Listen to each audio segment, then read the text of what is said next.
저번 시간에 CPB 회로의 이제 구성에 대해서 말씀을 드렸는데, 이 회로를 좀 이해를 하시는 게 이제 시작하시는 분들은 좀 중요합니다. 이게 이 병원마다 다 회로가 좀씩 다른데, 다르긴 하지만 이 어떤 이 옥시네이터라는 기본 구조를 통해서 큰 가지는 거의 똑같습니다.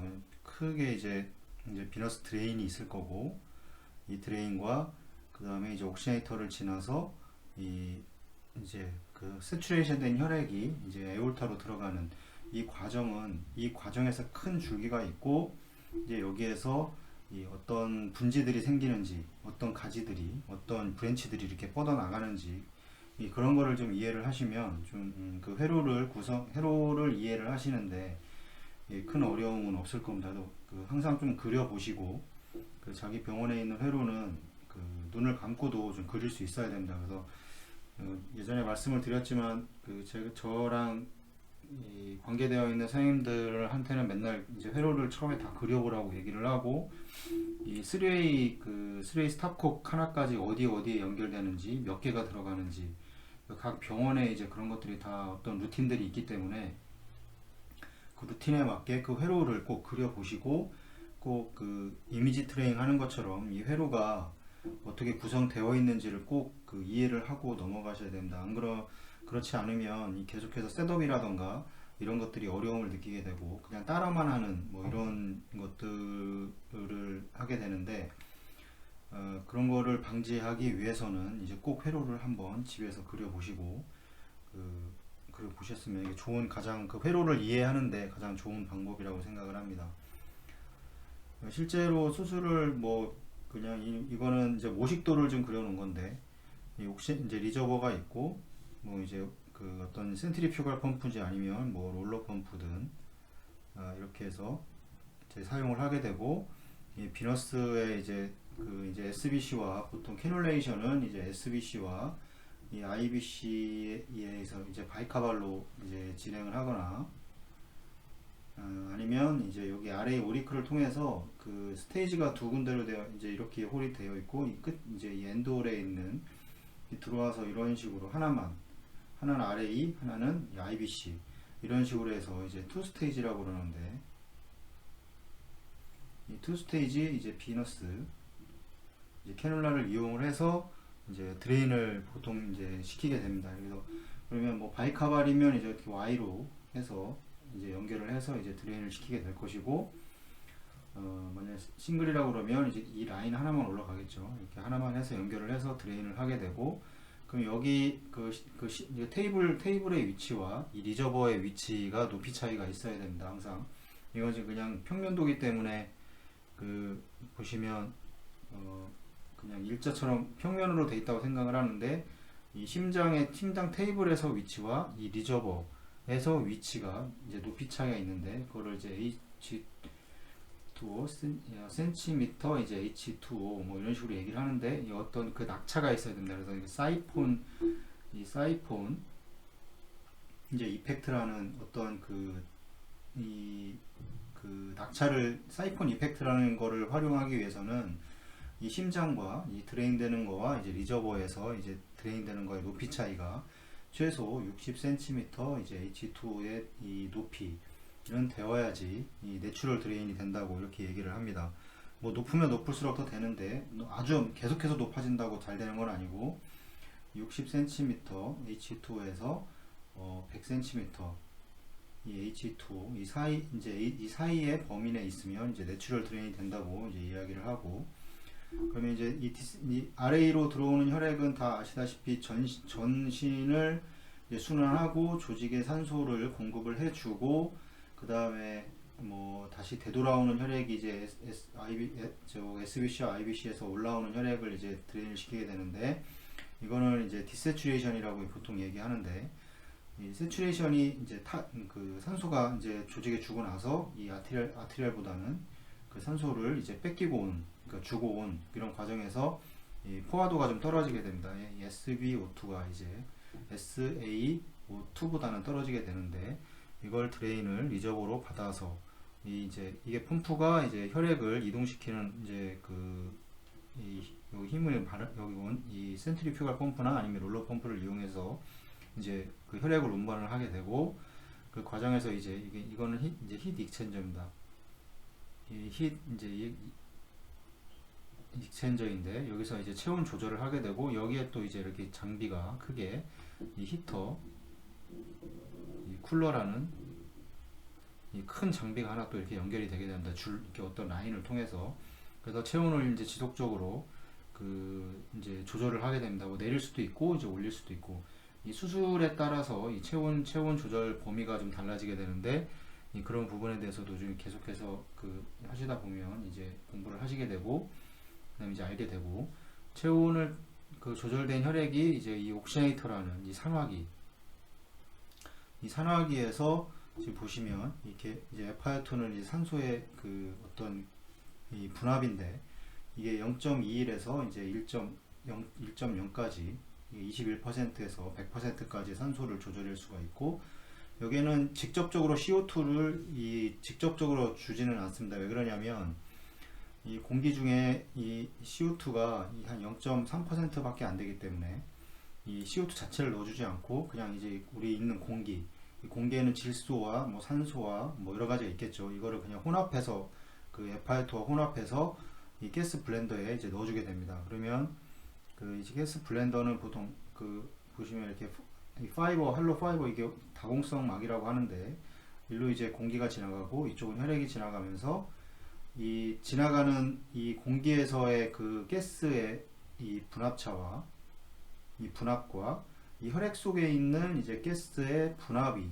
이 차이가 나게 되면 이 높은 곳에서 낮은 곳으로 가스가 이제 이동을 하게 됩니다. 이제 확산이라고 보통 얘기를 하는데, 이거 확산은 이제 에너지가 없이 이 그냥 가스의 분압 차에 의해서 이제 가스가 이제 서로 이동을 하게 됩니다. 들어오고 나가고.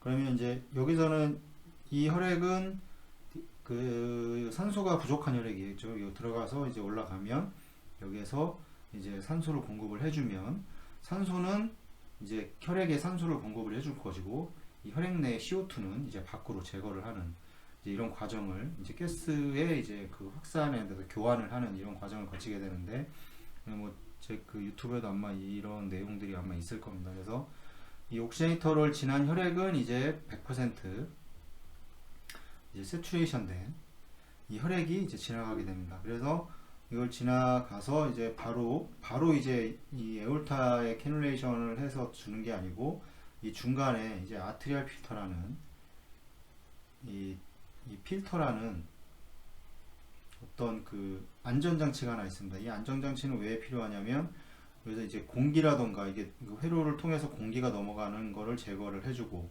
그 어떤 이제 이 데브리들을 이제 여기서 어떤 필터가 제거를 해서, 이 필터 안에 제거를 해서 나머지 순수한 혈액만 이렇게 지나가서 이 에올타로 지나갈 수 있도록 이제 이렇게 그 구성이 되게 됩니다. 여기에 보시면 크게 이제 옥시네이터라는 그 장치가, 아까 전에 그 전 슬라이드에서 보셨던 옥시네이터라는 이 장치와, 옥시네이터는 크게 통상적으로 이 그 저열조와 이 옥시네이터와 이 히터 쿨러를 이제 합쳐서 이거를 이제 그 옥시네이터라고 보통 이야기를 합니다. 통상적으로 이렇게 얘기를 하고, 실제로 이제 우리나라 말로는 이제 산화기라고 보통 얘기를 하고 이제 그 어떤 펌프, 이 메인 펌프는 이제 보통 센트리퓨갈 펌프를 사용하든가 아니면 롤러 펌프를 이제 사용을 해서 이 혈액을 이제 이동시키게 되는 겁니다. 그 다음에 또 하나 중요한 장치가 이제 아트리얼 필터라는 이제 그 어떤 안전장치가 최종적으로 되어 있고, 이 아트리얼 필터도 마찬가지로 이게 어떤 필터기 때문에, 옥시네이터도 마찬가지고 필터기 때문에 어떤 원인에 의해서 막힐 수가 있습니다. 이게 막혀버리면 플로우가 이렇게 진행이 되지 않을 겁니다. 이게 필터가 막혀있기 때문에. 그러면 이제 어떤 안전장치로 그 리서큘레이션 라인이라는 걸 꼭, 이제 여기도 라인에 보면 이렇게 리서큘레이션 라인을 이렇게 있는데, 이런 회로들을 꼭 만들게 되는데, 마찬가지로 아트리얼 필터가 어떤 이 아트리얼 막히게 되면 이 부분은 혈액이 갈 수가 없기 때문에, 그럼 이제 이쪽 방향으로 혈액을 보낼 수 있도록 이런 꼭 이제 그 어떤 리서큘레이션 라인들이 꼭 존재를 하게 됩니다. 이거는 이제 어떤 그 환자에게 플로우가 가지 않으면 어떤 이제 위험한 상황이 발생을 하기 때문에, 그 안전장치로 이제 아트리얼 필터를 이제 보내게 되고, 그 다음에 이제 옥시네이터, 그 다음에 이제 펌프, 그 다음에 아트리얼 필터, 이제 이런 것들을 연결해 주는 것도 있겠죠. 여기 보시면 이런 튜빙들, 어떤 이제 이 커스텀 이제 튜빙이라고 하는데, 이 튜빙입니다. 이거는 이제 거의 주문 제작이 되기 때문에 어떤 큰 이제 박스에 이 소독돼서 보통 이중 포장돼서 이 안에 들어가 여러 가지 여기 연결할 수 있는 것들을 다 그 안에 넣어서 이제 조립을 하게 됩니다. 실제 이제 수술을 하기 전에 이제 수술실에서 이제 조립을 시행을 해야 됩니다. 이게 이제 에이셉틱하게 다 조립을 해야 되고, 그래서 그 과정이 항상 이제 어떤 조건에 따라서 어떤 수술 방법에 따라서 좀 달라질 수가 있고, 그런 것들은 뭐 또 설명을 드릴 수가 있게 될 수 있을 텐데, 그다음에 여러 가지 소모품과 이제 이런 하트락 머신이 이제 같이 작용을 해서 체외 순환을 진행을 하고, 이 아트리얼 필터를 거친 이제 혈액은 다시 이제 이 어센딩 에올타에 삭관되어 있는 이제 아트리알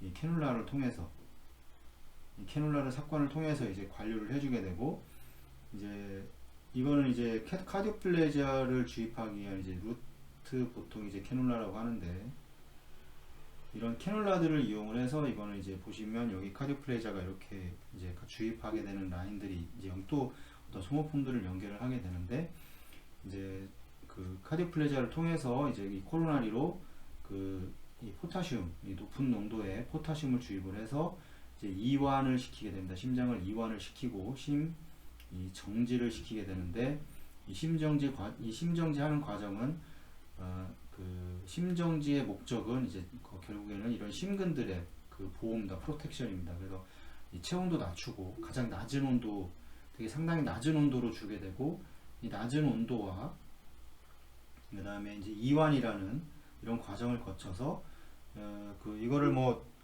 영어로 얘기를 하면 두 가지 방법을 해서 프로텍션을 한다고 하는데, 이제 미케니컬 어레스트와 기계적인 이제 어떤 보호와 프로텍션과 이 케미컬 어레스트, 이제 화학적인 이 두 가지 방법을 합쳐서 이 심근을 수술 동안 이제 심근을 보호를 하게, 프로텍션을 시키게 됩니다.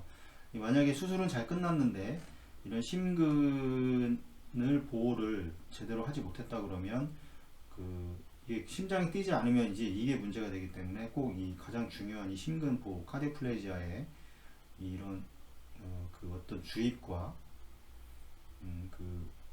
주입과 이제 어떤 체온 조절, 이런 것들이 상당히 이제 중요하게 됩니다. 그래서 심장 수술을 하기 위해서는 이제 이렇게 캐놀레이션, 여기 SBC와 IBC 아니면 이제 RA 이렇게 하나만 들어간다고 했고, 주고, 그 다음에 요 사이에 이렇게 이제 클램프를 하게 됩니다. 이제 이거를 ACC 이제 온이라고 하는데, 이게 이 어센딩 에올타에 이제 크로스 클램프를 한다고 그래서 ACC 온이라는 과정을 거치면, 여기 ACC를 하면 이제 심장에서는 이거를 막았기 때문에 갈 수가 없습니다. 그래서 이 플로우는 다 이제 완전히 100% 이 회로로 돌아서 이제 이쪽으로 이제 우회를 시켜주는 겁니다. 그래서 이제 CPB라는 걸 얘기를 하는데, 카디오 풀모나리 바이패스입니다. 심장과 이 폐의 순환이 이제 바이패스가 되는 겁니다. 그러니까 우회를 하게 되는 건데, 모든 혈액을 다 받아서 드레인을 하고 산소를 공급을 해서 다시 이 클램프한 이 앞으로 이 아트리얼 캐놀라를 통해서 이제 관류를 해줘서 이제 머리, 그 다음에 이제 하지, 모든 조직에 이제 관류가 될 텐데, 그럼 이 밑에는 이제 심장에는 갈 수가 없기 때문에 당연히 이 폐에도 피가 갈 수가 없습니다. 그래서 이 CPB라고 하는 카디오풀모널 바이패스라고 하는 이런 과정을 거치게 되는 겁니다. 여기를 이제 막으면 플로우가 심장에서는 못 넘어가는 거니까, 여기에다가 이제 카디오플레지아를 주입을 해서 이제 코로나리로 이렇게 이제 카디오플레지아를 주입하는 이제 이런 과정을 거치게 되는 겁니다. 이 과정에서 이제 이 펌프를 이용을 해서 이제 순환을, 이제 카디오풀모널 바이패스를 진행을 하고 있기 때문에, 이 과정에서 이제 어떤 압력의 측정들이 상당히 중요합니다. 이제 수술실 들어가서 이제 하시면 보겠지만, 어떤 압력 측정은 꼭 해야 되는 데가 몇 군데가 있는데, 최소 2개는 해야 됩니다. 하나는 이제 이 전체 여기서 보면 와서 이제 RA에서 라디알 아테리에서 측정하는 혈압이 있고, 이건 당연히 이제 모니터에 나올 것이고, 그 다음에 이제 펌프의 회로에서 걸리는 또 압력을 하나 측정을 해야 됩니다. 보통 이제 아트리얼 필터나 아니면 이제 아트리얼 필터를 지나서 이렇게 이제 압력을 재게 되는데, 이 압력의 변화가 또 상당히 중요합니다. 왜냐하면 여기 캐놀라라는 어떤 독특한 어떤 그 관이 들어가 있기 때문에, 이 관이 어떤 위치에 따라서 압력이 변하게 되고 여러 가지 이제 문제들이 발생을 할 수 있기 때문에 꼭 압력을 측정을 하게 되고, 이 카디오플레지아에 이 주입하는 과정에서도 여기서 이제 코로나리로 관상동맥으로 이제 압력이 얼만큼 잘 들어가는지 아니면 압력을 많이 받는지 이런 거를 확인하기 위해서 이제 카디오플레지아에서 압력을 또 재고, 그게 최소 두 가지는 꼭 재야 됩니다. 이 그 CPB 과정, PB 과정 중에서는. 그래서 이런 압력 측정 장치라던가 이 가스의 교환을 하는 이제 가스 블렌더라고 보통 이 얘기를 하는데, 가스를 이제 믹스를 해서 이제 이 옥시네이트에 주입을 하게 되고, 여러 가지 이제 그런 그 중요한 장치들, 여기서 또 체온을 조절을 하게 되는 이 히트 익체인저도 중요한 장치고, 여기 이제 CPB에서는 중요한 장치들이 상당히 많습니다. 들어가서 보시면 알겠지만 상당히 그 되게 복잡하고 되게 많은 줄들이 그 걸려 있고 이런 과정을 거치게 되는데, 보시면 당 복잡할 겁니다. 근데 이제 이런 것들을 점점 하시면서 이해를 하셔야 되고, 이런 것들은 뭐 유튜브나 이런 곳에 보면 그런 영상들이 상당히 많습니다. 찾아보시면 재밌는 영상도 많은데, 어떤 캐놀레이션부터 시작해서 캐놀라의 종류라던가 여러 가지가 많기 때문에 이런 걸 한번 보시고 확인을 꼭 하셔서, 꼭 이런 과정들, 이 전체적인 수술의 과정, 이제 수술의 종류도 상당히 좀 여러 가지가 되는데, 이 수술의 종류에 따라서 이 캐놀레이션이 좀 다 달라지고, 그 어떤 그 어프로치 되는 그 심장을 어떻게 어프로치를 할 것인가, 이런 부분에 대해서도 많이 달라지기 때문에 이제 그런 부분은 또 계속 그 심폐기를 운영을 하면서 그 계속 배워가야 되는 상황이고, 이런 이 회로에 대해서 이제 정확하게 좀 그 이해를 하셨으면 좋겠습니다. 어떤 과정에서 어떻게 캐놀레이션이 되고, 어떤 과정을 거쳐서 그 가스가 교환이 되고, 이 그 혈액이 어떤 우회로를 통해서 순환이 되는지, 이런 부분에 대해서 좀 이해를 하셨으면 좋겠습니다. 그 다음에는 이제 블러드 펌프와 관련돼서 좀 더 말씀을 드리겠습니다. 감사합니다.